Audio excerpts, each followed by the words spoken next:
সরিষার তেলের মধ্যে ফু দিলে কি হয় আপনি জানলে অবাক হয়ে যাবেন।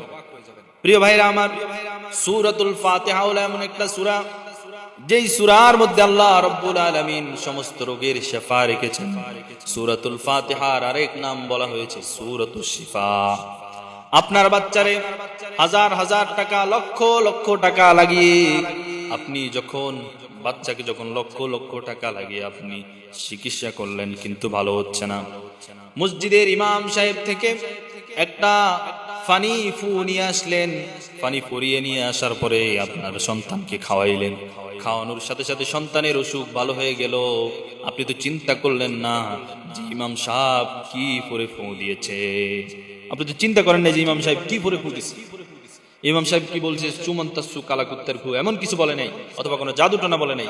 ইমাম সাহেব বলেছে আলহামদুলিল্লাহি রাব্বিল আলামিন আর রহমানির রহিম মালিকি ইয়াউমিদ্দিন ইয়াকা না'বুদু ওয়া ইয়াকা নাস্তাঈন اهدنا الصراط المستقيم صراط الذين أنعمت عليهم غير المغضوب عليهم ولا الضالين। ইমাম সাহেব সূরাতুল ফাতিহা পড়ে ফু দিয়েছে, আপনার সন্তান খেয়েছে, সমস্ত অসুখ ভালো করে দিয়েছে।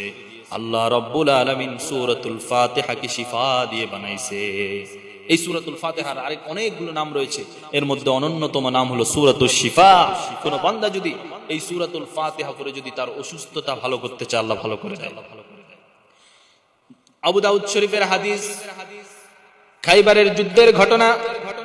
হযরতে সালামা রাদিয়াল্লাহু তাআলা আনহুকে হযরতে ইয়াজিদ ইবনে আবু উবাইদা রাদিয়াল্লাহু তাআলা আনহু জিজ্ঞেস করলেন, তার পায়ের মধ্যে একটা শুকনা ক্ষত দেখা যায়।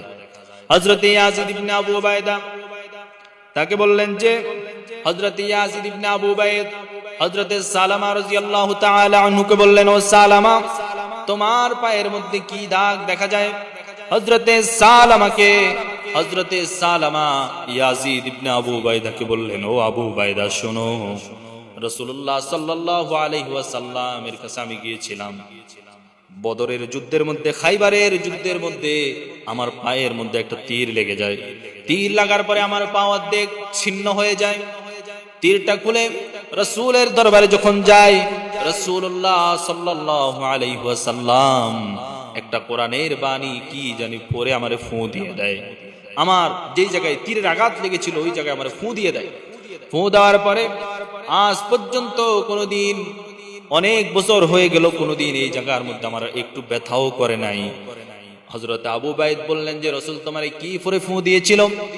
আমি হযরতে সালামা বললেন, আমি রাসূলুল্লাহকে জিজ্ঞেস করলাম, ওগো নবীজি, আপনি কি পরে, রাসূল আপনি কি পরে আমারে ওই পায়ের মধ্যে ফু দিয়েছিলেন? রাসূল বলেছেন যে, কোরআনের মধ্যে এমন একটা সূরা রয়েছে যার নাম হলো সূরাতুশ শিফা। ওই সূরাতুশ শিফা পরে আমি ওই সময় যুদ্ধের ময়দানে তোমার পায়ের মধ্যে, আমি যুদ্ধের ময়দানে তোমার পায়ের মধ্যে ফু দিয়েছিলাম। আমি ওই যুদ্ধের ময়দানে তোমার পায়ের মধ্যে ফু দেওয়ার কারণে আল্লাহ রাব্বুল আলামিন তোমার এই আঘাত, এই জখমটাকে ভালো করে দিয়েছেন।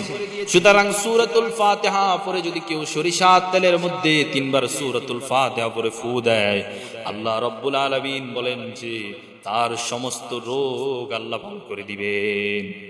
এবং কাউরে যদি জিনে আসর করে অথবা রাত্রিবেলা ভয় পায় আপনার বাচ্চা, আপনি যদি ওই বাচ্চাকে হুজুরের কাছে না গিয়ে যদি আপনি সরিষার তেল নিয়ে যদি ইয়াকিন বিশ্বাসের সাথে যদি সূরাতুল ফাতিহা পড়েন, পড়ার সাথে সাথে যদি ফু দিবেন, ফু দিয়ে পুরা শরীরের মধ্যে মেখে দিবেন, ওই দিন আর দুষ্ট জিন শয়তান আপনার সন্তানকে ডিস্টার্ব করতে পারবে না। অথবা আয়াতুল কুরসি পরে ফু দিয়ে দিবেন, এবং এই সমস্ত বিষয়গুলো যদি ফু দিয়ে দেন সরিষার তেলের মধ্যে, আয়াতুল কুরসি পরে সূরাতুল ফাতিহা ফু দিয়ে দিলেন, ফু দেওয়ার সাথে সাথে সূরা ফালাক নাস পরে ফু দিয়ে দিবেন। দেওয়ার পরে দেখবেন যে আপনার এই যে সূরাতুল ফাতিহা পরে যে আপনি ফু দিলেন, ফু দেওয়ার পরে আপনার ওই রোগটা ভালো করে দিবে। দুষ্ট জিনের আসর থাকবে, জিনের আসর চলে যাবে।